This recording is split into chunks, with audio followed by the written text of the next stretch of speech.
அனைவருக்கும் வணக்கம். நார்மலாக போலீஸ் தான் எல்லாரையும் அரெஸ்ட் பண்ணி உள்ளே வைப்பாங்க. நான் உங்களை அரை மணி நேரம் உட்காந்து நாங்கள் வெளியில் இருந்தோம்னு நினைக்கிறேன். ரீசெண்டாக ஒரு வாட்ஸ்அப்பில் ஒரு ஜோக் ஒன்று ஃபார்வர்ட் ஆச்சு. வாழ்க்கை தத்துவம் ஜோக் எப்படி வேணால் பார்க்கலாம். மாற்றத்தை விரும்புபவர்கள் யார் அப்படின்ற ஒரு கேள்வி. உலகத்திலேயே மாற்றத்தை விரும்புபவர்கள் 2 பேர் அப்படின்னு ஒரு ஹியூமரஸாக அதில் கீழே போட்டிருந்தாங்க. ஒன்று பஸ் கண்டக்டரு, அவருக்கு சேஞ்ச் நிறைய வேணும். இன்னொன்று பார்த்தீங்கன்னா இந்த யூரின் பாஸ் பண்ண குழந்தையோடைய ட்ரெஸ் அது மாறணும்னு அழுமா. இவங்க 2 பேரை தவிர வேறு யாருக்குமே வாழ்க்கையில் மாற்றம் என்பது நார்மலாக யாரும் விரும்பாத ஒரு விஷயம். எவ்வளோ பேர் நம்ம மாற்றத்தை நோக்கி விருப்பமாக செல்கிறோம் அப்படின்னு கேட்டிங்கன்னா, உலகத்தில் இந்த மாற்றத்தை பார்ப்பவர்களை 4 விதமாக பிரிக்கிறாங்க. சில டேட்டா இருக்குது, சில விஷயங்கள், அதுலேருந்து நாங்கள் என்ன சொல்ல வரோம் அப்படி கனெக்ட் பண்ணி பார்ப்போம்.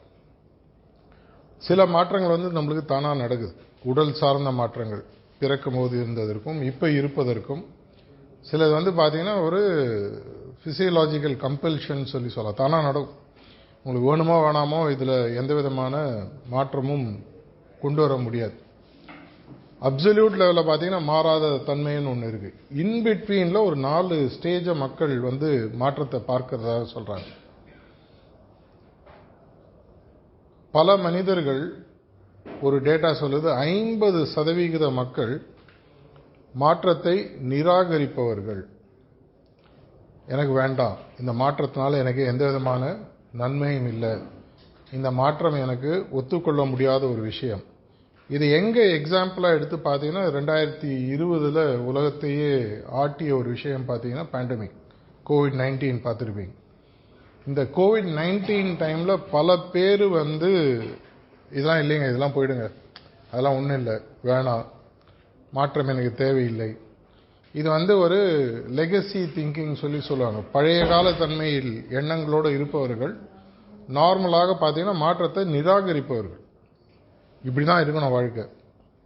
இது 50% மக்கள். கிட்டத்தட்ட நீங்கள் இந்த பேண்டமிக் டைமில் இந்த கோமார்பிடிட்டி இல்லாமல் இந்த பேண்டமிக்னால உயிரை இழந்தவர்களோ இல்லை பல பிரச்சனைகள் வந்தவங்களோ பார்த்தீங்கன்னா இந்த மாற்றம் எனக்கு தேவையில்லை, இதனால் எனக்கு ஒன்றும் ஆகாது அப்படின்ற ஒரு எண்ணத்துடன் வாழ்ந்தவர்கள். இது ஒரு 50% மக்கள்.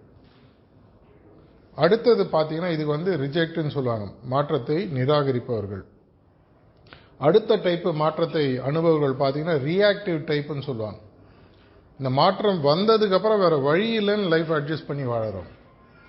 இப்போ அநேகமாக பல நாடுகளில் நீங்கள் பார்த்தீங்கன்னா கொஞ்ச நாள் மாற்றத்தை நிராகரிச்சுட்டு அதுக்கப்புறமாக இந்த மாற்றத்தை இந்த பேண்டமிக்கில் எப்படி நம்ம அட்ஜஸ்ட் பண்ணி வாழணும்னு பார்த்தவங்க கொஞ்சம்.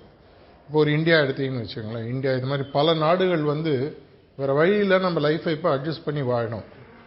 அப்போ என்ன ஆகும்னு பார்த்தீங்கன்னா நார்மலாக அந்த மாற்றம் உங்களை அப்படியே தள்ளிட்டு போகக்கூடிய ஸ்டேஜில் எப்படியாவது நம்ம இதுலேருந்து எஸ்கேப் ஆகி எப்படி நம்ம வாழ்க்கையை மாற்றி அமைக்கணும்னு பார்க்குறோம்.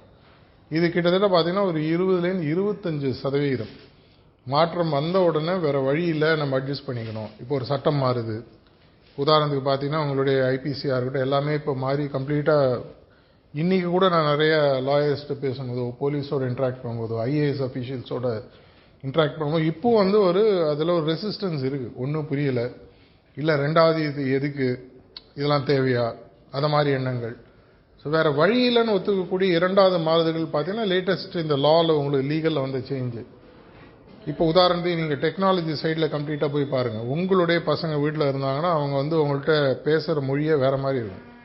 ஏஐன்னு வாங்க, எம்எல்னு வாங்க, ஆர்டிஃபிஷியல் இன்டெலிஜென்ஸ், மெஷின் லாங்குவேஜ்.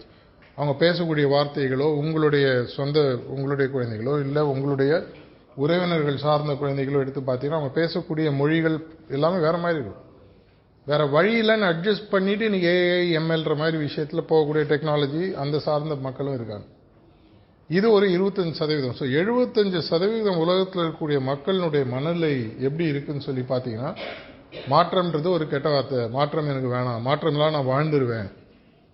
இது கிட்டத்தட்ட உலகத்தில் ஹாஃப் பாப்புலேஷன். ஒரு 25% வழியில்ப்பா நம்ம மாதிரி தான் ஆகணும், என்ன பண்ணி அட்ஜஸ்ட் பண்ணிட்டு போகலாம்.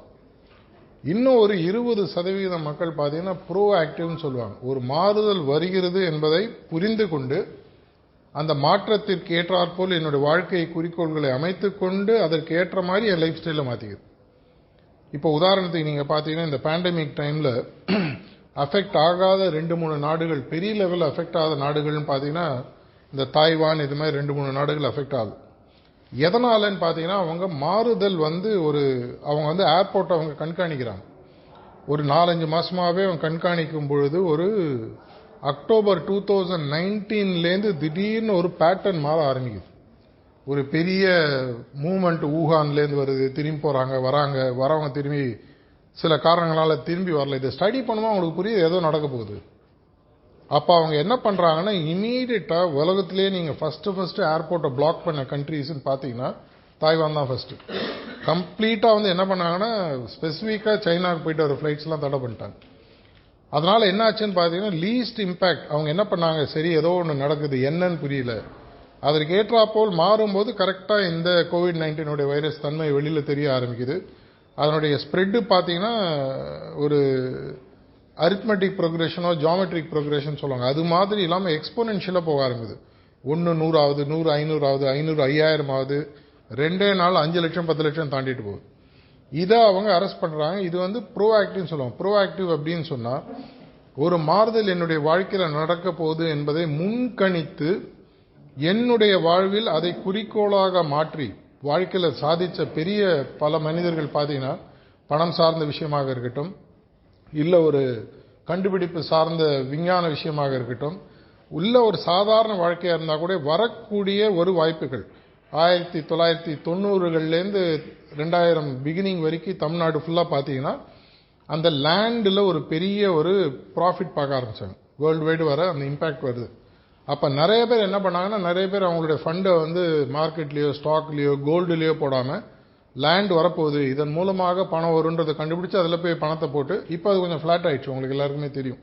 அதன் மூலமாக எடுத்து அவங்க ப்ராஃபிட் பார்க்குறாங்க. இது வந்து உங்கள் லைஃப்பில் ப்ராஃபிட் சார்ந்த விஷயமாக இருந்தாலும் சரி, ஹெல்த் சார்ந்த விஷயமாக இருந்தாலும் சரி, இல்லை வேறு எந்த விஷயமாக இருந்தாலும் ஒரு வாய்ப்பு வருகிறது. பல இடங்களில் நான் மாணவர்கள்ட்ட பேசும்போது அவங்க என்ன சொல்கிறாங்கன்னா, சார் எனக்கு வந்து வாழ்க்கையில் அதிர்ஷ்டமே இல்லை. அதிர்ஷ்டன்றதுக்கு ஒரு அழகான டெஃபினேஷன் இருக்குது.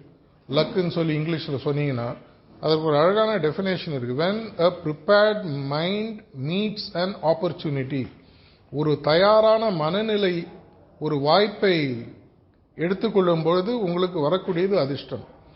உங்களுடைய வாழ்க்கையில் நீங்கள் காத்தாலேருந்து நைட் வரையும் உங்களை சுற்றி இருக்கிறது எதை எடுத்து பார்த்தாங்கனாலும் பிரச்சனையாக பார்க்கலாம், வாய்ப்பாக பார்க்கலாம். இதனால தான் இங்கிலீஷில் ஒரு அழகான ஒரு வார்த்தையை காயின் பண்ணிடுறேன், ப்ராபர்ச்சுனிட்டின்னு சொல்லி சொல்லுவாங்க. ஒரு பிரச்சனையில் ஒரு வாய்ப்பை பார்க்கறதுக்கு பேர் ப்ராப்ளம் ப்ளஸ் ஆப்பர்ச்சுனிட்டி, ப்ராபர்ச்சுனிட்டின்னு சொல்லி சொல்லுவாங்க. ஏன்னா சுற்றி இருக்கக்கூடிய எல்லா விஷயங்களையும் நான் எப்படி பார்க்கிறேன், இதில் நான் ஒரு பிரச்சனையை பார்க்குறேன்னா இல்லை இதன் மூலமாக ஒரு வாய்ப்பை பார்க்குறேன். வாய்ப்பை பார்த்தீங்கன்னா என்ன ஆகும்னா, இந்த வாய்ப்பை என்னுடைய வாழ்க்கையில் ஒரு குறிக்கோளாக மாற்றி அந்த குறிக்கோளுக்கு ஏற்றாற்போல் என் வாழ்க்கையை மாற்றி அமைத்துக் கொள்ளும் பொழுது நீங்கள் ப்ரோஆக்டிவ்னு சொல்லி சொல்லுவாங்க.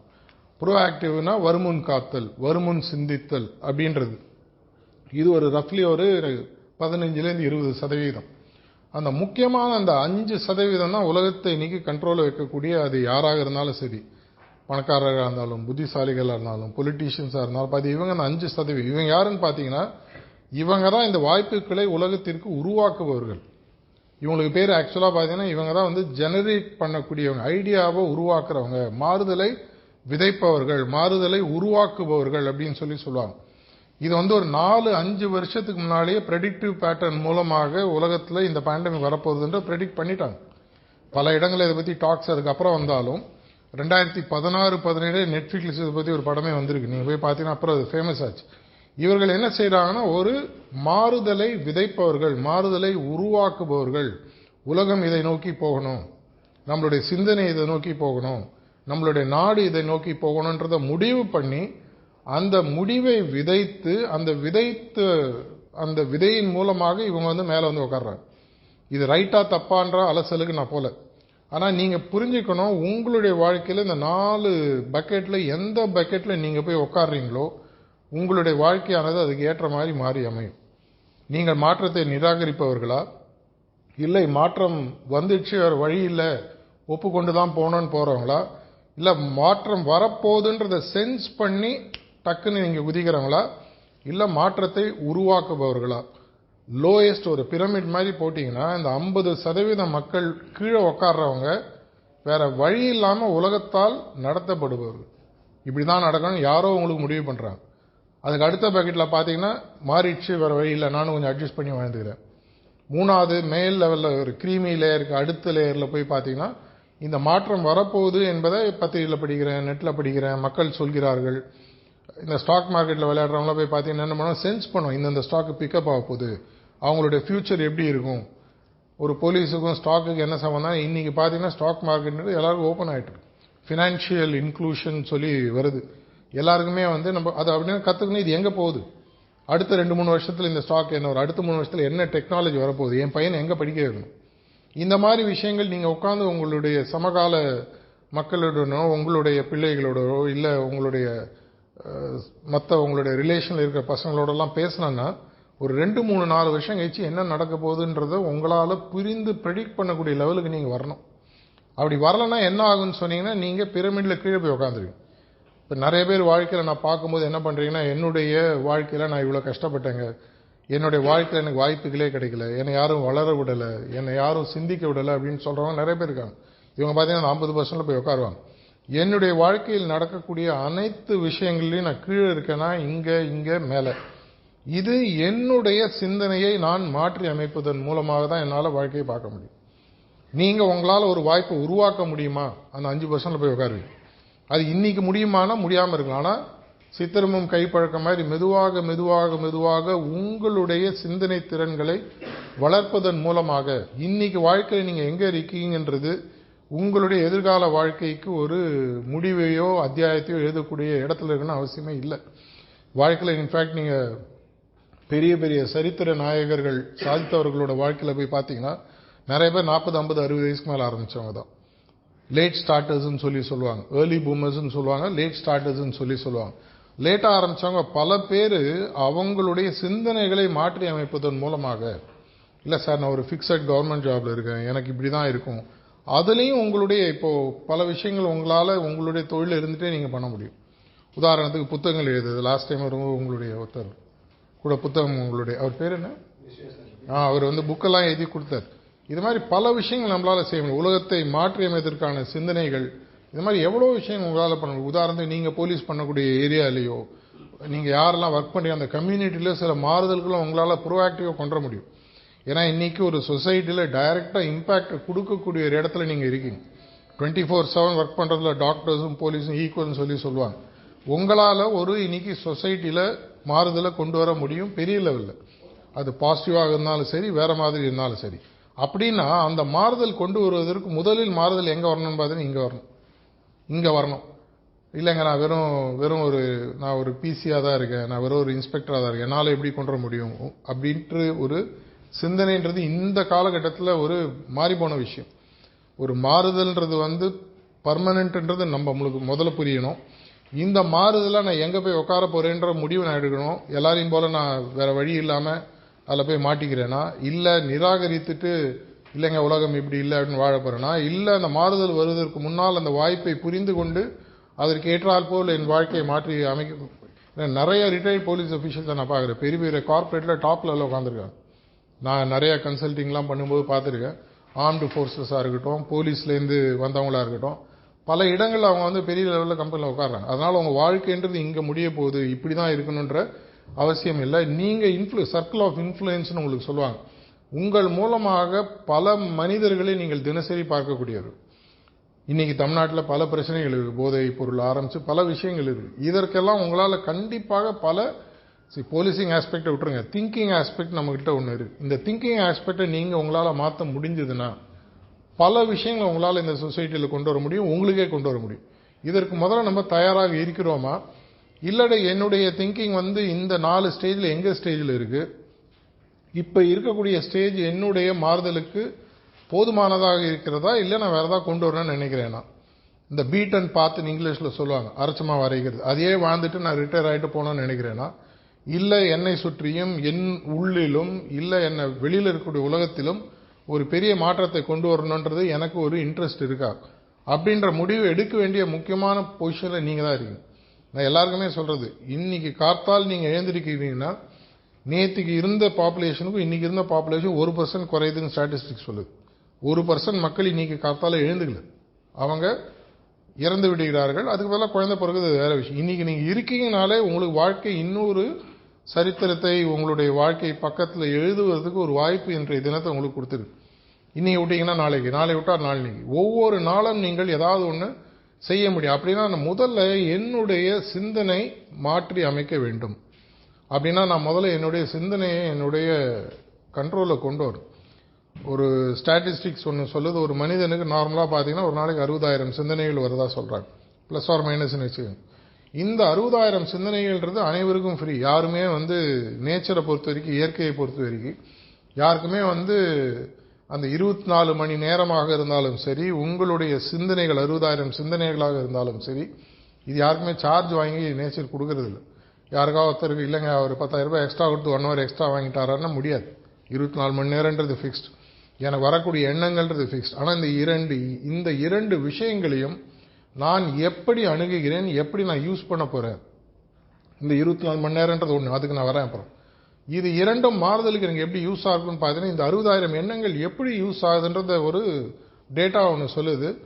கிட்டத்தட்ட ஒரு 59,500 எண்ணங்கள் எதிர்மறை எண்ணங்களாக தான் மனுஷன் வாழ்ந்துட்டு இருக்கான் அப்படின்னு சொல்லி. இது நடக்காது, இது இப்படிதான் இருக்கும், இது உருப்படாது, இந்த நாடு இப்படிதான், இந்த சொசைட்டி இப்படிதான். அந்த எதிர்மறை எண்ணங்கள் இது ரொம்ப சிம்பிள். நான் பல இடங்கள்ல சொல்றது, நான் ஒரு மாங்காய்க்கு செடி வச்சுட்டு அதில் பலாப்பழம் வரலன்னு வருத்தப்பட முடியாது. மாங்காய் வச்சா மாங்காய் தான் வரணும், பலாப்பழம் வச்சா பலாப்பழம் வரும். இதே மாதிரி என்னுடைய எண்ணங்கள் எதிர்மறை எண்ணங்களாக, நெகட்டிவ் திங்கிங்காக இருக்கும்போது, அது பயமாக இருக்கலாம், இல்லை சொசைட்டி மேல இருக்கக்கூடிய கோபமாக இருக்கலாம், இல்லை இது மாதிரி நடக்காதுன்ற ஒரு அவநம்பிக்கையாக இருக்கலாம். எப்படி எடுத்து பார்த்தாலும் என்னுடைய அந்த 59,500 எண்ணங்கள் எனக்கு இயற்கையால் கொடுக்கப்பட்ட ஒரு ஃப்ரீ விதைகள்னு சொல்லி எடுத்துக்கலாம். ஒவ்வொரு விதையும் ஒரு மரமாக மாறக்கூடிய ஒரு தன்மை உடையது. இந்த மரம், இந்த விதை நான் இன்னைக்கு எதுவாக விதைக்க போகிறேன், இது எந்த மாறுதலும் இருக்க போகுது. நேர்மறை எண்ணங்கள் 500 எண்ணங்கள் தான் ஒரு நாளைக்கு நம்மளுடைய நார்மல் மனுஷனுக்கு இருக்கு. இந்த 500 நேர்மறை எண்ணங்களை வச்சு தான் நம்ம வாழ்ந்துட்டு இருக்கோம். இதை வச்சே நீ லைஃப்ல சந்தோஷமா தான் இருக்கும். நிறைய பேர் ஒரு மாதிரி வந்துட்டோம். ஆனா அந்த 59,500 எதிர்மறை எண்ணங்களும் உங்களுடைய நேர்மறை எண்ணங்களாக மாற்றக்கூடிய வாய்ப்பு உங்களுக்கு கிடைச்சதுன்னு சொன்னா, உங்களோட வாழ்க்கை எப்படி மாறி அமையும், உங்களை சுத்தி இருக்கிறவங்கள்ட்ட என்ன இம்பாக்ட் நீங்க கிரியேட் பண்ண முடியும் அப்படின்றத நீங்க யோசிச்சு பாருங்க. இதற்கு அப்படின்னா நான் என்ன பண்ணணும், இந்த 60,000 எண்ணங்களை என்னுடைய கண்ட்ரோல கொண்டு வரும். நான் சொல்றபடி அது கேட்கும். நம்ம எல்லாருக்குமே இருக்கக்கூடிய ஒரு பெரிய பிரச்சனை பார்த்தீங்கன்னா, இன்றைக்கு இந்த எண்ணங்கள் சொல்கிறபடி நம்ம கேட்கணும். அதாவது நான் தான் அதனுடைய பாஸ், அது என்னோட சபார்டினேட். மைண்டுன்றது இருக்கு. இந்த மைண்டினுடைய ஒரு ப்ராடக்ட் பார்த்தீங்கன்னா இந்த ஆழ்நிலை மனது, அதுலேருந்து உருவாக்கக்கூடிய எண்ணங்கள் தான் இந்த 60,000 எண்ணங்கள். அது ஆனால் என்ன ஆயிடுச்சுன்னு சொன்னா, என்னுடைய சபார்டினேட் இப்போ எனக்கு பாஸ் ஆயிடுச்சு. அது சொல்றபடி நான் கேட்க ஆரம்பிச்சிட்டேன். அது நெகட்டிவா சொல்லணும், அதுபடி நான் செய்யறேன். அது பாசிட்டிவா சொன்னா அதுபடி நான் செய்யறேன். 59,500 இதை நான் மெதுவாக என்னுடைய நேர்மறை எண்ணங்களாக மாற்றும் பொழுது என்னுடைய வாழ்க்கையானது எப்படி மாறுன்றது எனக்கு தெரியாது. அப்ப என்ன ஆகும்னா, நீங்க இந்த பாட்டம் ஆஃப் த பிரமிட் சொன்ன இல்லையா, நிராகரிக்கக்கூடிய தன்மை, நிராகரிப்பவர்களுடைய பிரிடாமினன்ட் திங்கிங் பார்த்தீங்கன்னா எதிர்மறை எண்ணங்கள் இருக்கிறவங்க. உலகம் இப்படிதாங்க, உலகம் கெட்டு போச்சு, உலகம் சரியில்லை, உலகம் ஃபுல்லா திருடங்க தான், உலகம் ஃபுல்லா இருக்கலாம் ஏமாத்துறது தான். அந்த இடத்துல மாற்றி உலகம் இப்படிதான் மாற்ற முடியாது. இந்த எண்ணங்கள் மாற மாற மாற இந்த பிரமிட்ல நீங்க மேல போக ஆரம்பிக்கக்கூடிய வாய்ப்புகள் இருக்கு. இந்த 59,500 எண்ணங்கள் 500 எண்ணங்களுடன் சேர்ந்து 60,000 நேர்மறை எண்ணங்களாக மாற வேண்டும் என்றால் என்னுடைய சிந்தனையை நான் முதல்ல என்னுடைய கண்ட்ரோல்ல எடுத்து, இதுக்கு பல வழிகள் இருந்தாலும் ஒரு முக்கியமான வழின்னு சொல்லி பார்த்தீங்கன்னா, நம்மளுக்கு சின்ன வயசுலாம் பார்த்தீங்கன்னா கையில கறி பட்டதுன்னா அந்த கறி அலம்பத்துக்கு கெரசின் கொடுப்பாங்க. கறி கெரசின் ரெண்டுமே பார்த்தீங்கன்னா ஃபாசில் ஃபியூயல்னு சொல்லுவோம், ரெண்டும் தரை கீழே அந்த ஃபியூயல். இதே மாதிரி நம்ம ஊர்ல சின்ன வயசுலாம் பார்த்துருப்போம், பாம்பு கடிக்கு இருப்பதற்குள் சிறந்த ஆன்டி வெனம் எடுத்து பார்த்தீங்கன்னா பாம்பு விஷத்திலேருந்து எடுத்து கொடுப்பாங்க. இன்னைக்கு கூட மெடிசன்ல பார்த்தீங்கன்னா அந்த பாம்பு விஷத்திலேருந்து எடுக்கக்கூடிய மருந்தை தான் மருந்தா கொடுக்குறாங்க.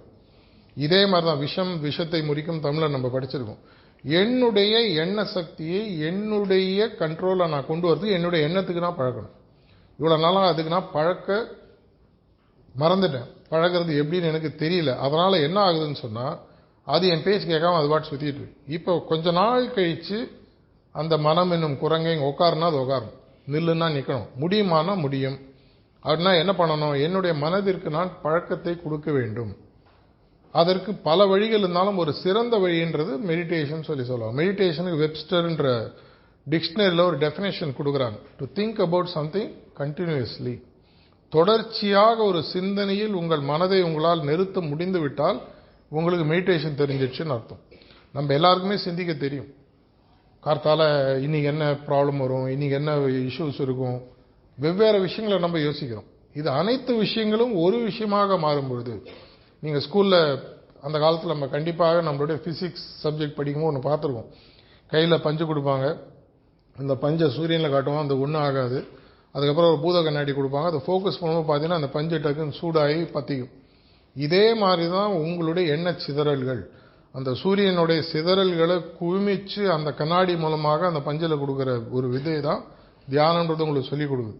என்னுடைய எண்ணத்தை ஒரே இடத்தில் பிடித்து வைக்கொள்ளும் போது அந்த கண்ணாடியிலேருந்து வந்து பஞ்சை அது எடுக்கிற மாதிரி அந்த ஆப்ஜெக்ட் ஆஃப் ஃபோக்கஸ் என்னால் கொண்டு வர முடிஞ்சதுன்னா என் சிந்தனையை எப்படி வேணாலும் மாற்றிக்க முடியும். நேர்மறை எதிர்மறையிலிருந்து முழுமையாக நேர்மறையாக மாற்ற முடியும்.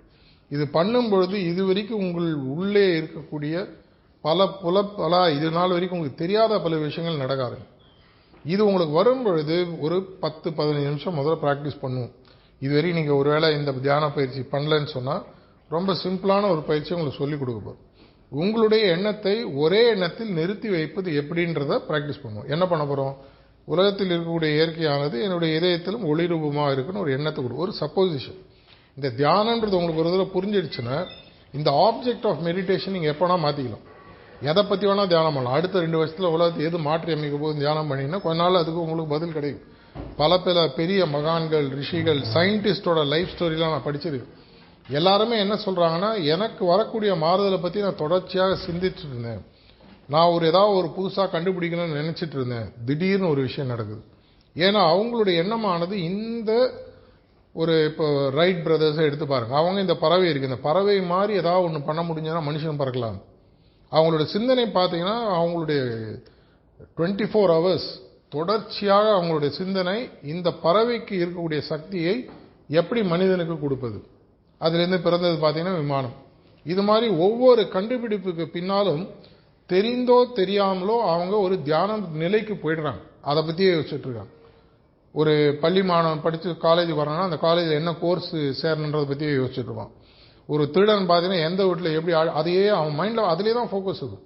அப்படி எப்படி ஃபோக்கஸ் இருக்கும் அப்படின்னு பார்த்தீங்கன்னா அவனுக்கு அந்த மைண்டை அதை தவிர வேறு எதுவுமே தெரியாது. அந்த அளவுக்கு அவனுடைய மனசை அவன் கண்ட்ரோலுக்கு கொண்டு வரான் தெரியாமையே. இதை தெரிஞ்சு சயின்டிஃபிக்காக நம்ம சொல்லித்தரப்போம். இதை இப்போ நீங்கள் நம்ம முதல்ல என்ன பண்ண போகிறோம்னா, ஒரு இடத்தில் உட்கார்ந்து கொண்டு உங்களுடைய மனதிற்கு ஒரு சிறிய பயிற்சி, ஒரு எண்ணத்தை ஒரே இடத்தில் எப்படி அமர வைப்பது என்ற ஒரு பயிற்சி. இது கொடுத்ததுக்கப்புறம் ஒரே நாளில் புரியுமானா, ஒரே நாளில் யாரும் சைக்கிள் ஓட்ட கற்றுக்க முடியாது, கொஞ்ச நாள் ஆகும். சில பேருக்கு 10 நாள் ஆகும், சில பேருக்கு 15 நாள் ஆகும். நான் நார்மலாக என்ன சொல்கிறேன்னா, இந்த பயிற்சியை ஒரு 90 நாட்களுக்கு தினசரி தொடர்ச்சியாக செய்யும். இதன் மூலமாக உலகத்துக்கு என்ன நடக்குது இல்லையோ உங்களுக்கு ஒரு பெரிய டிஃபரன்ஸ் வர ஆரம்பிக்கும். முக்கியமாக என்னுடைய மனது நான் சொல்லுவதை கேட்க ஆரம்பிக்கும். ஸ்ட்ரெஸ்ஸாக இருக்கட்டும், ப்ரெஷராக இருக்கட்டும், டென்ஷனாக இருக்கட்டும், மெயினாக வரக்கூடிய காரணம் மற்ற விஷயங்கள் என்னுடைய சிந்தனையை திருடுவது தான். என்னோட மைண்டு வேற எங்கேயும் சிதறுது. நீங்கள் தூங்கும்போது உங்களுக்கு ஸ்ட்ரெஸ்ஸோ டென்ஷனோ கிடையாது, யாருக்குமே இருக்க முடியாது. ஏன்னா அப்படி மனது ஆட்டோமேட்டிக்காக செட்டில் ஆகிடுது. என்னுடைய பணியை செய்யும் போதே, நான் அது போலீஸாக இருக்கட்டும், எந்த வேலையாக இருந்தாலும், ஒரு தாமரையிலை தண்ணீர் போல் என்னால் ஒரு வேலையை செஞ்ச முடிஞ்சுன்னா எனக்கு ஸ்ட்ரெஸ்ன்ற விஷயம் அநேகமாக இருக்காது. ஏன்னா உங்களோட வேலைலாம் ரொம்ப ஹை லெவல் ஸ்ட்ரெஸ். எப்போ நெக்ஸ்ட் என்ன நடக்க போகுது, எங்கே என்ன பிரச்சனைன்னு தெரியாத, ஆனால் அதை நடக்கும்போது சமாளிக்கக்கூடிய ஒரு நிலையில் நீங்கள் இருக்கீங்க. அப்படின்னா உங்களுடைய மனது பக்குவப்படும். அந்த நிலைக்கு கொண்டு போகக்கூடிய ஒரு பயிற்சி நம்ம இப்போ செய்ய போகிறோம். நான் இன்னொரு விஷயம் நான் உங்களுக்கு சொன்னேன், உங்களுடைய 24 மணி நேரம் சொல்லி சொன்னேன். இது ஒரு விஷயம். இந்த 60,000 எண்ணங்களை ரெகுலேட் பண்ணக்கூடிய ஒரு விஷயத்தை நம்ம கண்டுபிடிச்சிக்கிறோம். இரண்டாவது பார்த்தீங்கன்னா இந்த 24 மணி நேரம், இந்த 24 மணி நேரம் என்பது தான் உங்களுடைய வாழ்க்கையில் உங்களுக்கு தினசரி இயற்கையால் கொடுக்கப்படக்கூடிய ஒரு ஃப்ரீ சொத்துன்னு சொல்லி வச்சுக்கலாம். நம்ம எல்லாருமே சொத்துன்றது பணமாக பார்க்குறோம், செல்வமாக பார்க்குறோம். இருப்பதற்குள் ரொம்ப முக்கியமான சொத்துன்னு பார்த்தீங்கன்னா உங்களுக்கு கிடைக்கக்கூடிய விஷயம் நேரம். இந்த நேரத்தை நீங்கள் எப்படி உபயோகிக்கிறீர்கள், இந்த நேரத்துக்கும் உங்களுடைய வாழ்க்கையில் இருக்கிற இன்னொரு விஷயத்துக்கு ஒரு முக்கியமான நேரடியான தொடர்பு இருக்கு. என்னன்னு பார்த்தீங்கன்னா ஹேபிட்ஸ் மேக் அ மேன் சொல்லுவாங்க. உங்களுடைய பழக்க வழக்கங்கள், இந்த பழக்க வழக்கங்கள்ன்றது என்ன? நீங்கள் காத்தால எழுந்ததுலேருந்து நைட் படுக்கிற வரைக்கும் வாட் எவர் டைம் ஃப்ரேமில் நீங்கள் இருக்கீங்களோ இதில் தொடர்ச்சியாக சில விஷயங்களை மீண்டும் மீண்டும் செய்து கொண்டே இருப்பீர்கள். இதுதான் உங்களுடைய பழக்கம். ஒரு விஷயம் நடக்குது, அதை பற்றி நான் எப்படி யோசிக்கிறேன்னு பார்த்தீங்கன்னா அது உங்களுடைய பழக்கம். ஒரு விஷயம் நடக்குது, இதை பற்றி நான் எப்படி செயல்படுகிறேன்னு பார்த்தீங்கன்னா அதுதான் உங்களுடைய பழக்கம். என்னுடைய குறிக்கோள் எனக்கு தெளிவாக இருந்து அந்த குறிக்கோளுக்கு ஏற்றாற்போல் என்னுடைய பழக்க வழக்கங்களினால் மாற்ற முடிந்ததுன்னா இந்த 24 மணி நேரம்ன்றது எனக்கு ஒரு பெரிய ஒரு ரிட்டர்ன் ஆன் இன்வெஸ்ட்மெண்ட்டை கொடுக்கும். ரிட்டர்ன் ஆன் இன்வெஸ்ட்மெண்ட்டை நான் ஏதாவது ஒரு பணத்தையோ முதலீடு செய்தாலோ அதன் மூலமாக எனக்கு வரக்கூடிய ரிட்டர்ன்ஸ்னு சொல்லலாம். இது உங்களுக்கு வரக்கூடிய ஒரு வாய்ப்பு வேணும்னு சொன்னால் உங்கள் வாழ்க்கையை நீங்கள் உங்களுடைய பழக்க வழக்கங்கள் எப்படி இருக்குன்னு பார்க்க ஆரம்பிங்க. இந்த 24 மணி நேரத்தில் என்னுடைய பழக்க வழக்கங்கள் கவலை சார்ந்ததாக இருக்கிறதா, சந்தோஷம் சார்ந்ததாக இருக்கிறதா, அமைதி சார்ந்ததாக இருக்கிறதா, வெற்றி சார்ந்ததாக இருக்கிறதா, முன்னேற்றம் சார்ந்ததாக இருக்கிற எல்லா பழக்க வழக்கங்களும் முதல்ல சிந்தனையில் ஆரம்பிக்குது. அதனால தான் தியானத்தை பற்றி பேசுகிறேன். இரண்டாவது செயல். என்னுடைய செயல்கள் என்னுடைய 24 மணி நேரத்தில் எப்படி நான் உபயோகிக்கிறேன் அது என்னுடைய முன்னேற்றத்துக்கு உபயோகமாக இருக்கு. இந்த உலகத்தில் நீங்கள் இல்லைன்னா இந்த உலகம் சொல்லுவாங்க, உலகத்திலே 3 மனிதர்கள் முக்கியமான யாரும் ஐ மீ மை செல்ஃப். நான் இப்போ நான் இல்லைன்னா இந்த உலகம் இருந்தா என்னன்னா இல்லைன்னா என்ன. நான் பிறப்பதற்கு முன்னால் இந்த உலகத்தை பற்றி எனக்கு கவலை இல்லை. நான் போனதுக்கப்புறம் இந்த உலகத்தில் என்ன நடக்குது எனக்கு தெரிய போகிறதில்ல. நான் இருக்கும்போது இந்த உலகம்ன்றது என்னை சுற்றி தான் நடக்குது. இதுதான் உண்மை எல்லாருக்கும். அப்படின்னா நான் முதல்ல ஒழுங்காக இருக்கணும், நான் முதல்ல நல்லா இருக்கணும். அதற்கு எனக்கு கிடைத்த 2 முக்கியமான விஷயங்கள் என்னுடைய சிந்தனைகள், என்னுடைய பழக்க வழக்கம். இது இரண்டையும் பழக்க வழக்கங்களை கண்ட்ரோல் பண்ணுறதுக்கும் தியானத்தில் உங்களுக்கு பல வழிமுறைகள் அதை எங்களுடைய வாலண்டியர்ஸ் இந்த செஷன் ரெகுலராக நடக்கும்போது சொல்லிக் கொடுப்பாங்க. இப்பொழுது நம்ம என்ன பண்ண போகிறோம்னா ஒரு ஓய்வு நிலை பயிற்சி முதல்ல ஆரம்பம். ஏன்னா உங்களுக்கு நார்மலாகவே பாடி ஸ்ட்ரெஸ்ஸாக இருக்கும், நார்மலாக நம்மளுடைய திங்கிங் இங்கேயும் அங்கேயும் ஓடிட்டுருக்கும். இந்த மாதிரி இடத்தில் ஒரு 4-5 நிமிடம் உங்களுடைய மனதிற்கும் உடலிற்கும் ஒரு ஓய்வு நிலையை கொடுத்து உங்களை முதல்ல ரிலாக்ஸ் பண்ண வச்சு அதன் மூலமாக உங்களுடைய எண்ணத்தை ஒரே இடத்தில் வைக்கக்கூடிய ஒரு பயிற்சியை ஒரு 15 நிமிஷத்தில் சொல்லித்தரப்படும். இதை பண்ணும்பொழுது உங்களுக்கு என்ன அனுபவம் நடக்கிறது, உங்கள் மனதிற்குள் என்ன ஓடுகிறது என்பதை நீங்கள் ஒரு பார்வையாளராக பாருங்கள். மெதுவாக மெதுவாக மெதுவாக ஒரு 90 நாட்கள் தயவு செஞ்சு உங்களுடைய அமைதிக்கும் உங்களுடைய சந்தோஷத்திற்கும் உங்களுடைய மகிழ்ச்சிக்கும் உங்களுடைய முன்னேற்றத்திற்கும் ஒரு 20-30 நிமிஷம் டெய்லி ஒதுக்குவீங்க. எந்த டைம் உங்களுக்கு கிடைக்குதோ பரவாயில்ல. அந்த நேரத்தில் நாங்கள் கொடுக்கக்கூடிய இந்த மனம் சார்ந்த இதயம் சார்ந்த பயிற்சிகளை செய்யுங்க. 90 நாட்கள் என்ன நடக்குதுன்னு அப்சர்வ் பண்ணுங்க, முடிஞ்சா எழுதி வைங்க. 90 நாட்களுக்கு அப்புறம் என்னுடைய மனசு இப்போ நான் சொல்றபடி கேட்க ஆரம்பிச்சிச்சு. என்னால் எந்த சிச்சுவேஷனையும் சந்தோஷத்தை உணர முடிகிறது, எந்த இடத்துலையும் என்னால் அமைதியாக இருக்க முடிகிறதுன்னு உங்களுக்கு புரிய ஆரம்பிக்கும்போது இதை கண்டினியூ பண்ணுங்க. இல்லைங்க நான் 90 நாட்கள் பார்த்தேன், எங்களுக்கு இதில் பெரிய ஒரு டிஃப்ரென்ஸ் தெரியல அப்படின்னா நீங்கள் விட்டுடலாம். எதாக இருந்தாலும் சயின்டிஃபிக் எவிடன்ஸோடு நம்ம பார்க்க போகிறோம். இப்பொழுது இவ்வளோ நேரம் எங்களுக்கு கொடுத்த வாய்ப்புக்காக நன்றியை சொல்லிட்டு ஒரு ரிலாக்ஸேஷன் ஒன்று ஆரம்பிக்க போகிறோம். இந்த ரிலாக்ஸேஷனுக்கான ஒரு கமெண்ட்ஸை எங்களுடைய ஒரு வாலண்டியர் ஒருத்தர் சொல்லுவார். அவர் சொல்கிறத கண்ணை மூடிட்டு முடிஞ்சனா ஃபோன் சைலண்டில் போட்டுட்டிங்கன்னா பெட்டர், டிஸ்டர்ப் பண்ணாமல். இது நடக்கும்போது அவர் சொல்லக்கூடிய கமெண்ட்ஸை அப்படியே விஷுவலைஸ் பண்ணி உருவகப்படுத்தி உள்ளே பாருங்கள். அது முடியும் போது உங்களுடைய எண்ணங்களானது இதயத்தில் ஒளிரூபமாக இருக்குன்ற எண்ணத்தை சொல்லுவார். அந்த நேரத்தில் அப்படியே கண்ணை மூடிட்டு தியானத்தை தொடர்ச்சியாக பண்ணுங்கள். ஒரு 15 நிமிஷம் கழிச்சு உங்களுக்கு ஒரு தட்ஸ் ஆல் ஒரு குரல் கேட்கும்போது நீங்கள் கண்ணை திறக்கலாம். இந்த இடைப்பட்ட நேரத்தில் நடக்கக்கூடிய விஷயங்கள் என்ன, நான் சொன்ன விஷயங்கள் ஏதாவது கேள்வி இருக்கான்றதை இந்த 15 நிமிஷத்துக்கு அப்புறம் பார்க்கலாம். நன்றி, வணக்கம்.